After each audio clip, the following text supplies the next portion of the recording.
What's up? I know that game kind of hurt me a little bit, man. Welcome to another episode of Duval Against Y'all. I'm your host, Zach. Find me on X on the handle below. Um, this is going to be my post game recap against for the Jaguars versus the Houston Texans. That happened on this Sunday, but on the Blindside Sports Network. So let's get into this. This game definitely drove my blood pressure up. We seem to be going up and down the field on Houston, but I mean, I feel like our play calling still hitting us, shooting ourselves in the foot. CJ Stroud's running around doing his thing. He's the quarterback I fear the most going into the future in the AFC South. I think the Titans are going to be rebuilding for at least a year or two. Anthony Richardson needs to learn to not to take as many hits. And CJ Stroud, who I've said before on other shows, I preferred him over Bryce Young. I feel like the Alabama quarterback thing is kind of showing that if they had just had the track meet of receivers, that's more their receivers more than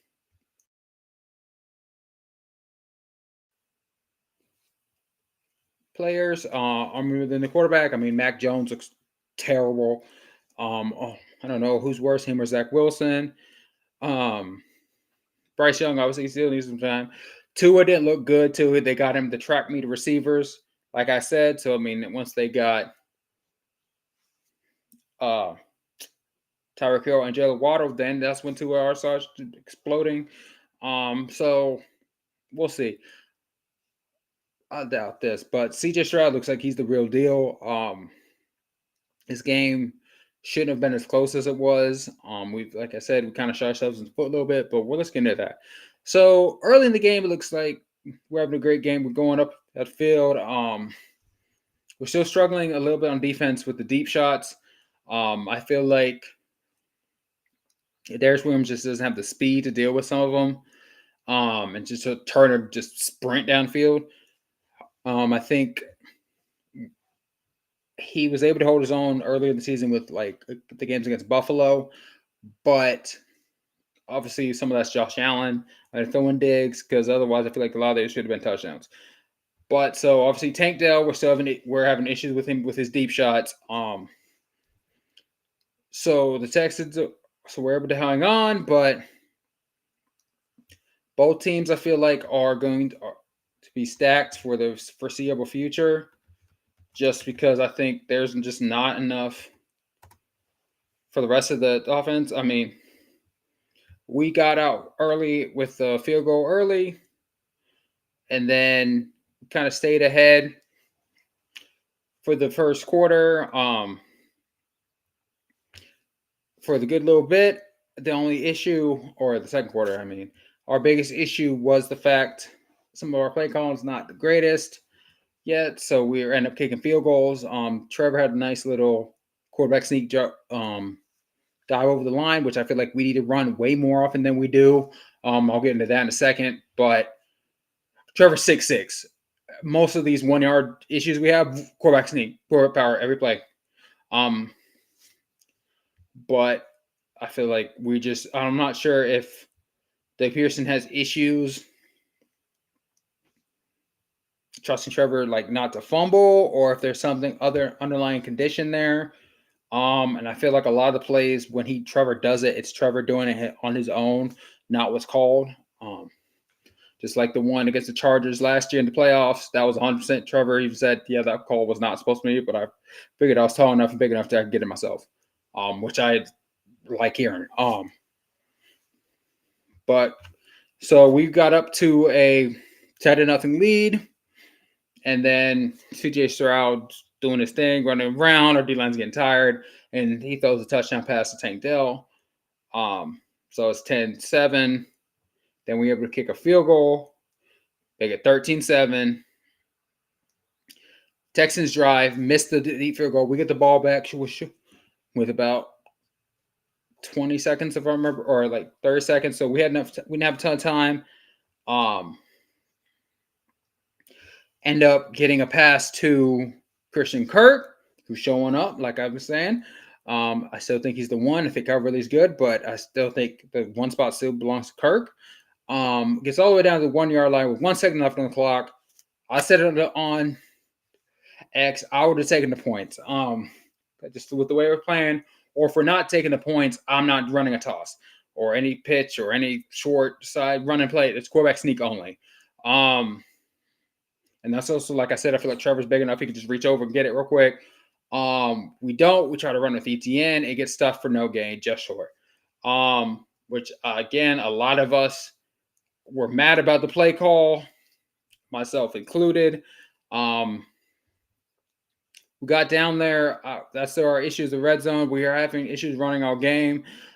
I just don't feel confident when running like that, knowing it's that short. I'm definitely not throwing it, but I'm not going to run with the run back or any risk. Or the only other time I might, which I don't think we even have a player who can do this. If we're a guy in the playbook, it would be like a fullback power run.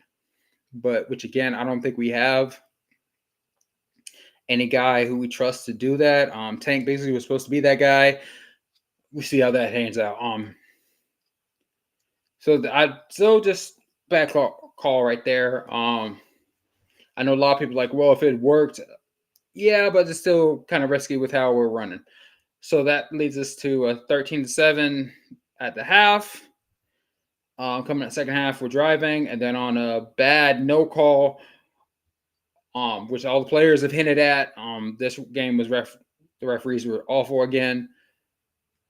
But no call on pass interference on ETN leads to an interception from Trevor.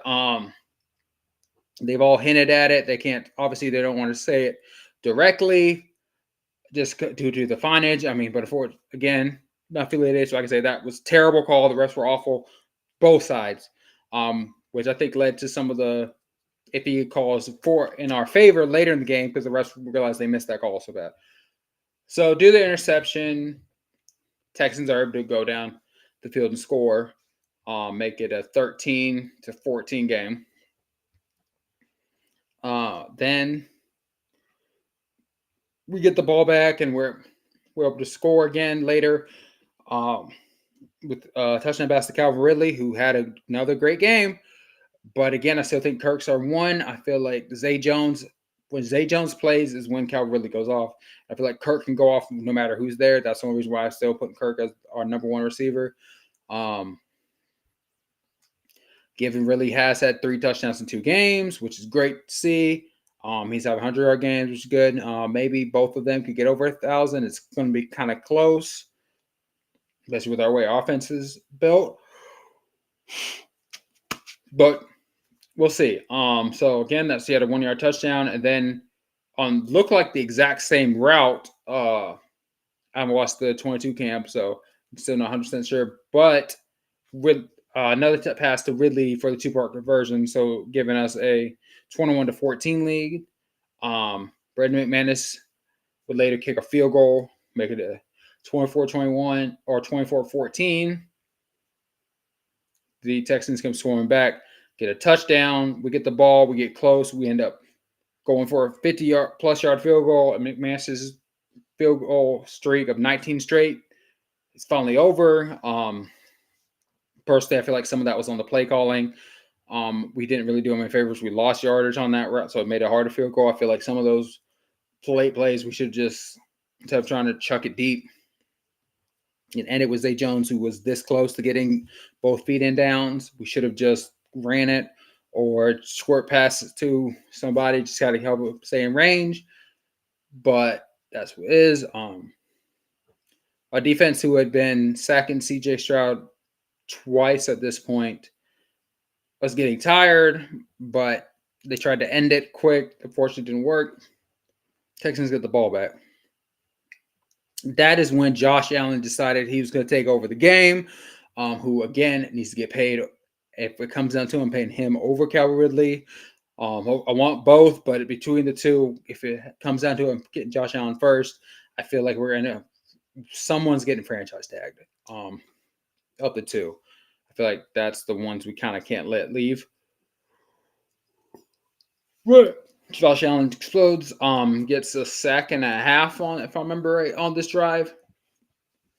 Puts him in line for a 58-yard field goal. from Amendola, and barely misses it. It doinks off the crossbar out. Um, and this man has never made a 50-yard field goal in his life outside of high school, which is a crazy stat to me. I feel like most kickers would say they're kicking 50s every game. But okay, we were able to hold on. We get the win, get the dub. We get up 2 games in the AFC South, which is huge, especially with this week against the Bengals, which again, without Joe Burrow, kind of loses some of its moxie, but still, it's a big game. And then the Browns and then the Ravens all coming up. We need as much distance as we can. If we can win these games out, hopefully we'll be able to lock up this division early. And then we're in competition to see fighting for the 1 seed, which on the fence about getting the 1 seed just because we have not played great at home mostly. Majority of our great games have been on the road. Like we were undefeated on the road. So that means our 3 losses that we have this year are away games. So we're 3-3 at the way. Yeah. At home. I wish that record was better. But again, we've other than the 49ers game, all of them and the Texans the first time. Feel like we like Kansas City we should have beat. If we play like this against Kansas City, I feel like we beat Kansas City now. They're looking like they may be our Achilles heel, but hopefully we meet them in the playoffs and get revenge for last year and knock them out. But back to the recap. Like I said, Trevor looked good, over 300 yards passing, rushing touchdown, a passing touchdown, and then like I said, he had the interception, which should have been called pass interference, but it's fine. Travis Etienne still has no room to run. He had 20 carries, 56 yards. That's not great. That's a terrible average for rush, and he had a 20-yard rush in that. It's even better. Ours, I don't know who exactly the issue is when it comes to running the football with him. It kind of sucks because he was on fire earlier, and it's kind of just peppering out a little bit. I don't think he's tired. I don't think it's like bad legs or anything. I just think our offensive line is not blocked, isn't great. Injury issue, a major injury. Cam Robinson going down. I hate to say this, but it may be a blessing in disguise. Because so as a leader of the offensive line, Cam Robinson is best by far. As a run blocker, he's probably him or Sheriff's probably the best. But as a pass blocker, Walter Litter's a lot better. And I really like Cam. Like I said before, I feel like Cam probably would be a great guard. But again, all of us, everybody in Jacksonville doesn't see him as a guard. They see him as a left tackle only. But unfortunately, injuries happen, and so we had to shift Walter Little back out to left tackle and bring in Ezra Cleveland, who we just traded for. I feel like it looked great. The offensive line was blocking great. I feel like Walter Little, who did have a few penalties, just kind of getting back in the groove of being left tackle after being left guard and worrying about left guard so much. Held his own. Trevor didn't get sacked at all. I think he only had like 2 quarterback even hits on him. And probably one of them was even on the screen. They held the ball a tad too long, which is great. Looks like the last 2 games when the offensive line's held up, Trevor's carving everybody up, which is great. All this one read Trevor thing. I think a lot of that is because they didn't trust the offensive line to block. So it was one and get it out. But now he's showing who he is. I feel like Trevor's still the best quarterback in the AFC South. CJ's coming for him, coming for that ground, and it's gonna be a great battle in the future. But for now, Trevor still has it. He has experience. He has the factor. He has the clutch factor. TJ has some clutch factor too, but it's not quite at Trevor's level yet. some of the stuff that CJ does, like the running around, I feel like Trevor could, but he doesn't. Because we've seen when he gets going, he's gone. He can get some rushing, but a lot of people aren't ready to see that. I don't think it's part of our offense really. Um, like some of our zone reads that we have, I think they even said during the game they feel like they're predetermined that he's going to hand it off anyway. So that can go 50-50 either way about that. So I feel like that's going on. I feel like we missed some shots. Trevor could have had even more passing yards. Really dropped the pass. And then obviously, really, Kirk getting out the 1.5 or half yard line, which again, quarterback sneak. But like the stats we're talking about are on third down and short. We're like one of the worst in the league at it. We can't run block great. So if it's less than a yard, quarterback sneak. I'm not saying tush push, but we need to start running Trevor like we are. Like we haven't been. I'm not saying to get him do like a Cam Newton offense, but there are moments when you just go. Just like there have been games with like against Tennessee, the little quarterback draw play with ETN leading the way. A lot of people didn't see that coming. Let's do more of that. So I feel like it's needed. We gotta keep showing sort of little wrinkles in the offense. I trust Doug Peterson. I do not trust when it comes to his play calling. I do not trust Press Taylor. Just still, there's bad calls still there. There's some bad offense. I don't know. I'm not saying Doug is going to take over. I just don't feel like he will. I don't feel like he'll even fire Press Taylor right now. But there has been some calls that are really questionable. But that's enough on the offense. I'm going to touch on the defense a little bit. All right, so our defense, like I hinted at earlier, we get beat deep a lot. That's our weakness as a defense. I don't know if it's because we're blitzing and the corners can't handle going deep a lot. I mean, I do think Tyson Campbell is probably the best at stopping the deeper shots. Cisco's a great as a safety, but if you put him one-on-one coverage, it's usually not great, but he's probably our better of our cover safeties. Dewey holds his own, but I don't feel like Dewey either A, plays enough, or B, is great enough every game. I feel like as a spot starter, he's fine, but if you have to play Dewey every play for a season, I just don't think it's going to work out. Rashad Jenkins, who I like, he is also more of a strong box safety. So that hurts us. Trey Herndon kind of got picked on a little bit. I was on the point. I was kind of getting like, let's see what some of the younger guys do. I mean, I don't feel like they can beat. Trey's getting beat deep, so I mean, some of these guys may be faster. We don't know. Buster Brown's kind of hit or miss at the moment. Obviously, Gregory Jr. just doesn't seem to play as much. Same thing with Antonio Johnson, who I feel like is going to be our future safety. I personally believe we may cut Rashad after this year and then have Cisco and Antonio next year, or Cisco and Dewey back there. I just feel like doing the cap consideration, we're going to have to cut somebody who's good. I feel like this last year, Jamal Agnew, Cam with this knee injury that was been reported today, is out 3 to 6 weeks. I feel like might be cut. He's probably going to get cut next year. Then we put Walter Litter. But then the issue is we have to re-sign Ezra Cleveland, because otherwise we're going to have a huge gap of left guard.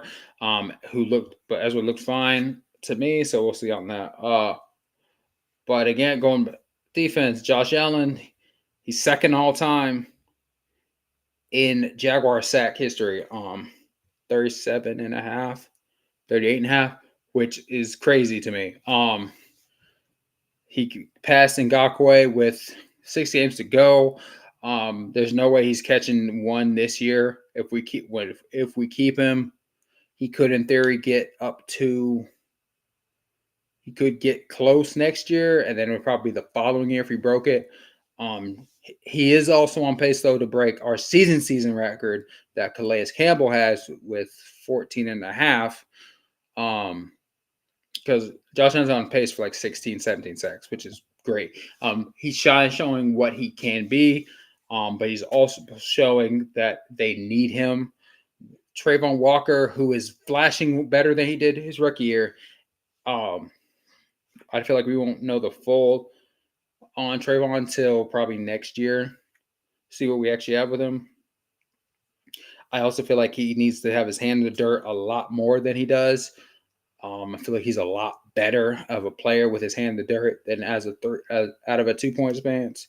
Also, I don't like this in coverage for either of them. Or if they're in coverage, one of them needs to be pass rushing still. I've seen so many plays with when neither of them are pass rushers and we're just doing the 3 down linemen, and Warren Robinson Harrison's the only one that kind of gets pressure. The other guys, unfortunately, aren't at the level. Foley's a run stopper, and whoever's at the other one, whether it's Gostis or Blacksburn, kind of just isn't get it done. And then with Devon Helpison having health, he's being healthy and active. Something's up with that. I've been trying to dig. I know other people have been trying to figure out what's going on. None of us can get straight answers about what's going on with him. Hopefully, it comes out soon. Because, we just paid him, and now he's healthy and active. So, that's kind of not a good look for us as a team or Devon himself. But hopefully, we'll figure all that out soon, or he comes back healthy. But that was good. But like I said, that's their D-line on that last drive kind of made up for anything they were having off issues earlier. There was and the Devin Lloyd and Foye Lucan are playing at all pro/Pro Bowl levels. That's great to see. Devin Lloyd has really stepped up and improved upon his rookie year when he hit the rookie wall and got benched for Chad Muma, and Chad Muma can't get on the field. So I felt glad Devin Lloyd's kind of showing why we drafted him in the first round. So that's great to see. Like I said, secondary touched on with we're great as long as nothing deep, and then it's kind of which as a team like the Texans who like throwing it deep with Tank Dell, we got to be on the watch for that. Tank Dell's looking like a star in this league. CJ Stroud's looking like a star in this league. So I feel like it's going to be us and Texans for the next few years. Like Titans probably going to take a step back next year with half their teams' contracts being up. I feel like they're going to trade D-Hop. They shouldn't have signed D-Hop. D-Hop shouldn't sign there. Even looking back, like hindsight 2020, no, D-Hop, that was a bad. That you went for money. You consider going to win. No, he went to the Titans because they offered him more than anybody else did. If he wanted to win, he would have gone to Buffalo or Kansas City or Philadelphia or anywhere else, but he wanted his money. Not counting anyone's dollars, but you got to live with what you do. Which he seems fine. He's not I haven't seen as many issues like Deontay Johnson out in Pittsburgh or George Pickens in Pittsburgh or Stephon Diggs in Buffalo or Devontae Adams. So he seems more content, but I feel like that kind of hurt him. So they're stepping back. The Colts, I just don't think are ready yet. So it's going to be us for the rest of the year. But this does put us up 2 games up. This AFC South race isn't over yet. We got to keep winning. We got to keep showing this. We got to keep earning our respect because half these analysis and people aren't going to give us any respect except for Nick Wright. Nick Wright's the only one that's riding with us. We got to remember that. Stephen A. did early.